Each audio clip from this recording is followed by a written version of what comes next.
1319. A Wednesday afternoon in Texas City. The light flat and hard over the tank farm, and the refinery is doing the most ordinary thing a refinery does. It is starting up. The raffinate splitter on the isomerisation unit has been down for maintenance, and now the tower is being brought back to life, filled and heated, and brought to pressure, one of 100 restarts a year across this site. In the satellite control room, the number that matters is the level in the tower. There's a transmitter on the splitter, and its reading is on the board, and the reading is calm. It has drifted downward through the morning, and it is drifting downward still. To anyone watching the screen, the tower is emptying. It is not emptying. It has been filling since 10 in the morning. Outside, the splitter stands 170 feet tall, and above it the blowdown drum and its stack, a design from the 1950s, an open pipe that vents to the sky. No flare. Nothing to burn what comes out of it. The stack begins to breathe. Vapor lifts from the top of it, thin at first, the way heat shimmers off a road. The unit is not empty of people. Contractors are working the neighboring ultra cracker, and their trailers sit close to the isom, close enough to walk in a minute. It is around lunchtime. Some are inside, at tables, eating. The trailers are single-wide, thin-walled, temporary. They were sited here because there was room here. A pickup idles a short distance from the blowdown drum. Diesel engine, running, unattended, the way work trucks are left running on a site all day long. The men and women on that unit have been working 12-hour shifts, day after day, some of them for 29 days without a break. They are reading their instruments. Their instruments are the only eyes they have on the inside of a steel column, and the operators have no reason on earth to distrust them. The tower they are watching does not have a second-level gauge they can check. What the transmitter says is what is true. The transmitter was calibrated for a narrow band near the bottom of the tower. The liquid has risen far above that band, out of its range entirely, and once past the top of its span, the instrument does what a blind instrument does. It reports falling. Above the stack, the shimmer thickens. Hold there. On the truck's exhaust, trembling in the heat. On the needle, pointing steadily down. The gauge is lying. It has been lying for 3 hours. The tower did not fail on the 23rd of March. It was made ready to fail across decades by decisions that each looked defensible on the day they were taken. Begin with the stack. The blowdown system serving the isomerisation unit belonged to the 1950s, a design from an era when venting hydrocarbon vapor to the open air was considered acceptable practice. Liquid and vapor relieved from the unit went into a drum, and whatever the drum could not hold went up a stack and out into the sky. There was no flare to burn it, no closed system to contain it. By 2005, that arrangement was long out of step with the industry, and the site knew it. The stack had discharged before. It had been recommended for replacement. It was still standing. Then the instrumentation. The level transmitter on the raffinate splitter watched only a narrow band near the base of a column that rose far above it. Within that band, it was accurate.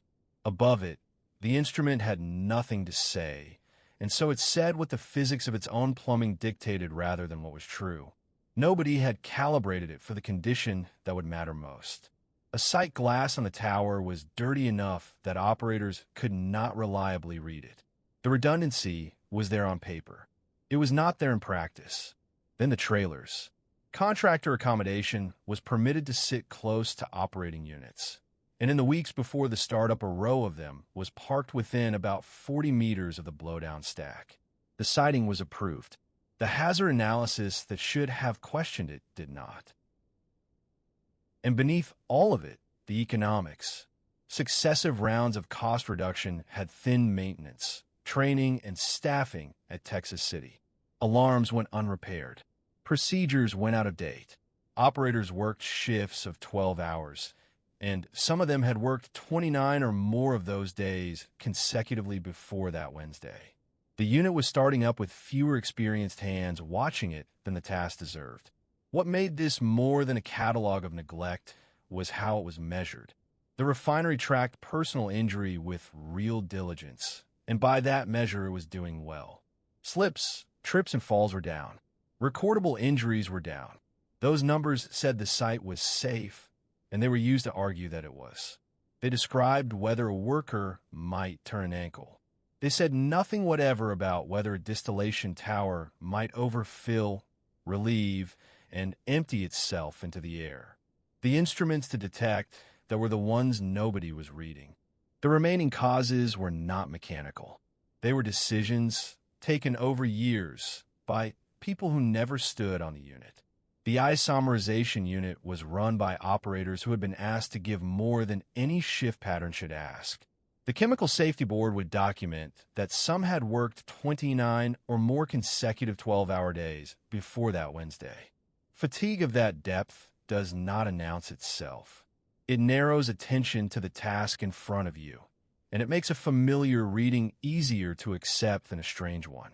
When a gauge says the level is falling, and you have been awake and on your feet for a month of double shifts, falling is what you see. Above them sat budgets. The CSB traced a pattern of cost-cutting at the site that had eaten into maintenance, training, and staffing, and it followed that pattern upward, past the plant manager, past the refining division, to BP's board. Process safety, the discipline of keeping large volumes of flammable liquid inside the steel that holds it, is expensive and invisible when it works. What the site measured instead was personal safety, slips, trips, falls, recordable injuries. By those numbers, Texas City was performing well. The site had excellent injury statistics right up until the moment it exploded.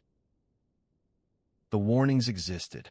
The blowdown stack was a piece of 1950s design that vented flammable vapor directly to atmosphere rather than to a flare, and it had released hydrocarbon before. It had been identified as a hazard. It had not been replaced. Trailers for contract workers were sited close to a unit that handled light, volatile hydrocarbons, in numbers and at distances that no serious siting assessment would have permitted. Audits and internal reviews had flagged the condition of the plant. The findings were recorded. The money and the attention went elsewhere. None of this is a single villain. It is the ordinary way a system degrades. Each choice defensible in isolation, each warning filed, each deferral reasonable until the day the deferrals meet a faulty transmitter and a startup procedure in an afternoon that is otherwise unremarkable. Which brings us back to 1319 on March 23, 2005.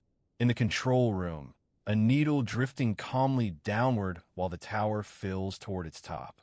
Outside, the blowdown stack beginning to breathe. In a row of trailers a short walk away, contractors at lunch, doing paperwork, talking entirely unaware that they have been placed inside a blast radius that nobody drew. In a diesel pickup, engine running, exhaust shimmering in the March air. At 13 minutes past 2 on the morning of the 23rd of March, the night shift begins filling the raffinate splitter tower in the isomerisation unit. The tower stands about 170 feet tall. The level transmitter that watches it can see only the bottom 5 feet. By 9 minutes past 3, the indicator reads 99 inches. The startup procedure calls for 6.5 feet. Filling stops. The tower already holds more than it should, and the only instrument in the control room that can say so has almost run out of range. Around 5 o'clock the night, lead operator leaves before the end of the shift. At 6, the day shift takes over. The supervisor who should be there for the start of the unit is not yet on site. The board operator running the console has worked 29 consecutive 12-hour days. At 21 minutes past 9, filling resumes. Raffinate flows in. The level control valve that would let liquid out of the tower stays shut, so nothing flows on to the next stage. At 51 minutes past 9, the furnace burners are lit, and heat begins going into a vessel that has no exit. Now the physics and the instrument part company. Liquid rises past the top of the transmitter's span, and above that span, the reading no longer means anything. On the console, it settles, then eases downward, falling. Comfortable. A tower quietly emptying itself while in fact it fills. At 10 past 10, the high-level alarm sounds. It is acknowledged. The redundant high-level alarm, set higher, never sounds at all. The last independent voice that might have contradicted the gauge is silent, and no one outside the control room knows it. Through late morning, the feed keeps coming and the heat keeps going in. Roughly 20 times the liquid the instrument shows accumulates in the column. Sight glasses on the tower are dirty. There is no reliable way to look and see. The men at the board have a number, and the number is reassuring, and they act on it as anyone would. A short walk away, contractors are working out of temporary trailers sited close to the unit, some of them within about 120 feet. They are there for a turnaround on another unit entirely. They have no involvement in what is happening inside the isomerisation tower, and no means of knowing it is happening. By around midday, the tower is nearly full to its top. Pressure begins to climb. The gauge still reads falling. At 9:51, the feed comes back in. The furnaces are already lit, the raffinate is warming, and on the board the level indicator shows the tower comfortably below half, drifting down. Nothing in the control room contradicts it. The valve that would send heavy raffinate out to storage stays shut because there is nothing, apparently, to send. The liquid climbs. It has been climbing since the night shift began filling at 2:15 that morning. The transmitter can only see the bottom 5 feet of a 170-foot column, and the level went out the top of its span hours ago. Above that line, the instrument has nothing left to report, so it reports what it last understood. By 12:41, the tower is almost full.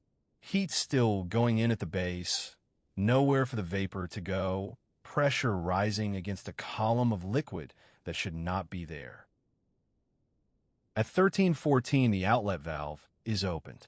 Hot raffinate leaves the tower bottom and runs through the heat exchanger that preheats the incoming feed, so the feed arrives hotter and the boiling accelerates.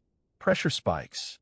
3 relief valves lift and stay open for about 6 minutes, and the tower begins to empty itself upward into the blowdown drum. The drum is designed to take vapor.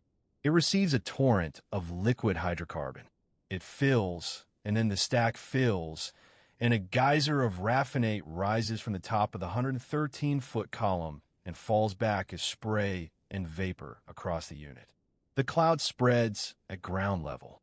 It is heavier than air, and it moves outward, low, past the fence line of the isomerisation unit, towards the parking area and the row of contractor trailers.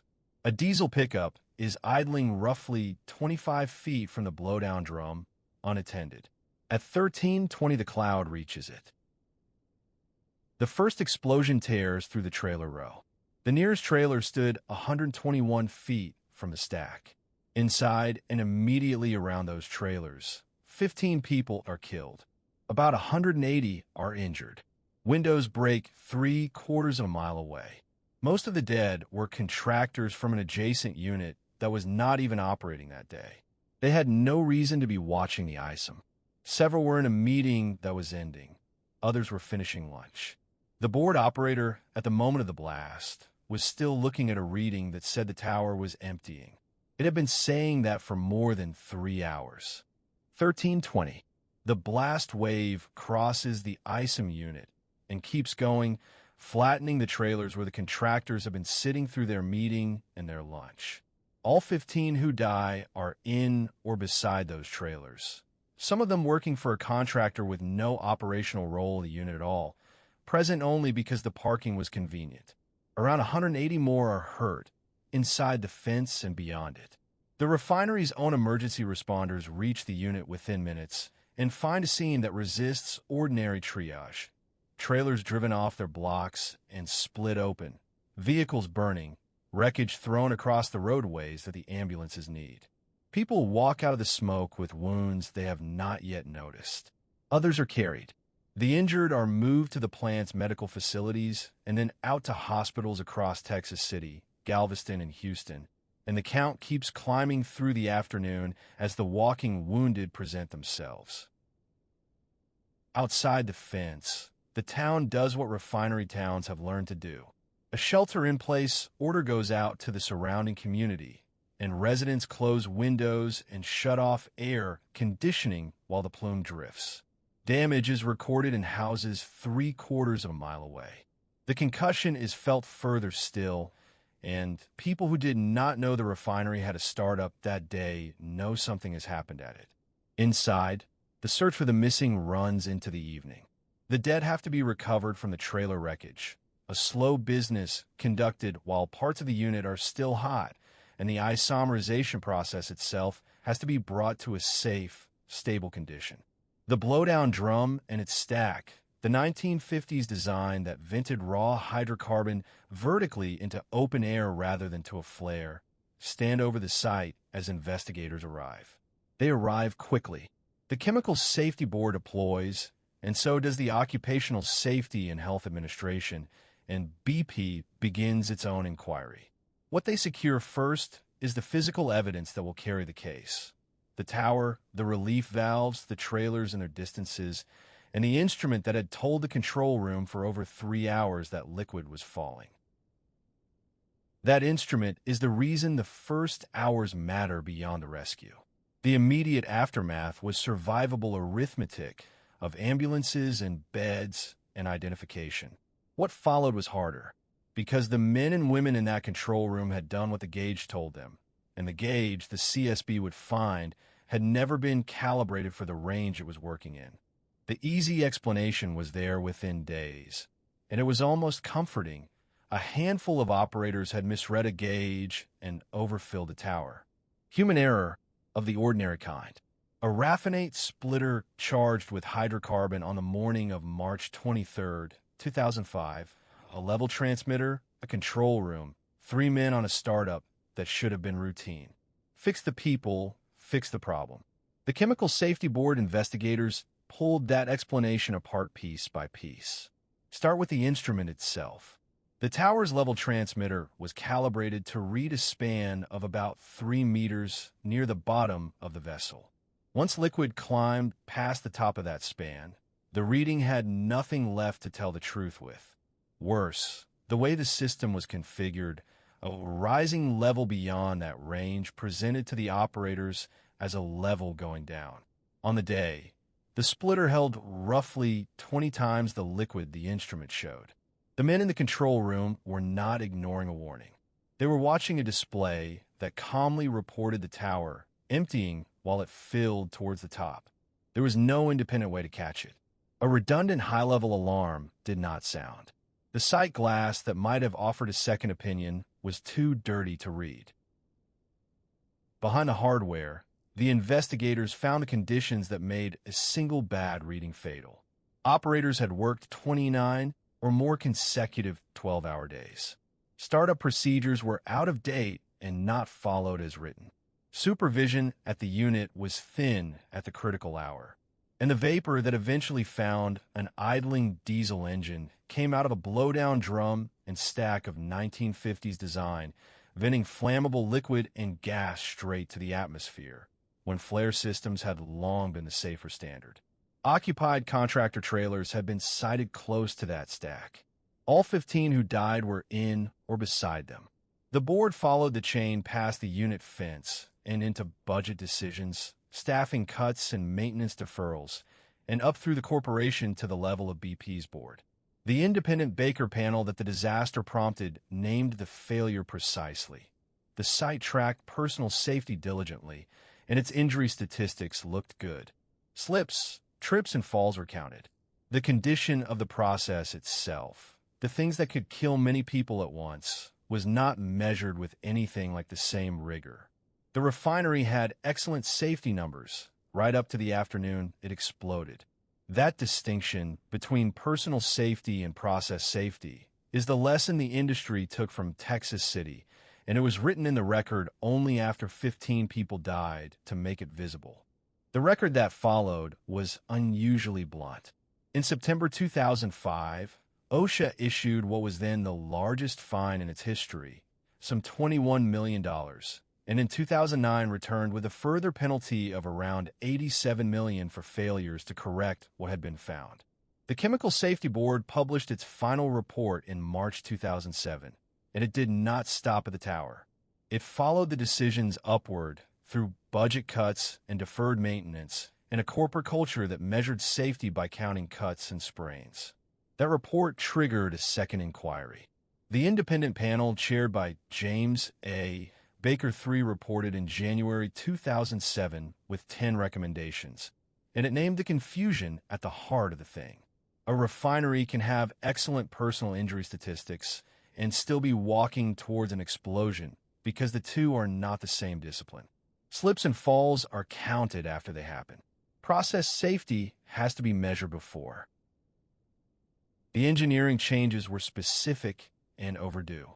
The blowdown drum and its open stack were taken out of hydrocarbon service, replaced by a flare system that burns what it receives rather than releasing it into the open air.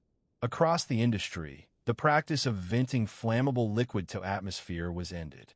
The instrumentation lesson was equally plain. A transmitter that cannot read the full range of the vessel it serves is not a safeguard but a hazard, and redundant, independent level measurement became the expectation. Then there were the trailers.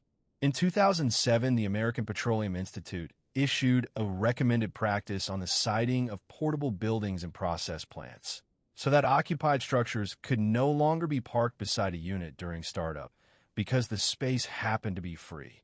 Later guidance addressed the other finding, fatigue, setting limits on the consecutive shifts that had left operators working 12-hour days for a month without a break. Some of the pressure came from the families. Eva Rowe, who lost both her parents in the blast, refused to settle quietly and pushed for BP's internal documents to be made public, then directed money towards process safety education so that the next generation of engineers would be taught this unit, this tower, this afternoon. BP sold the Texas City refinery in 2013. The flare stands where the blowdown stack did. 15 people did not come back from lunch. And the lesson written on their behalf is that an instrument only tells you what it has been built to see. The gauge was not lying. Nobody had ever asked it the question it was answering. Gulf of Mexico, April 20th, 2010.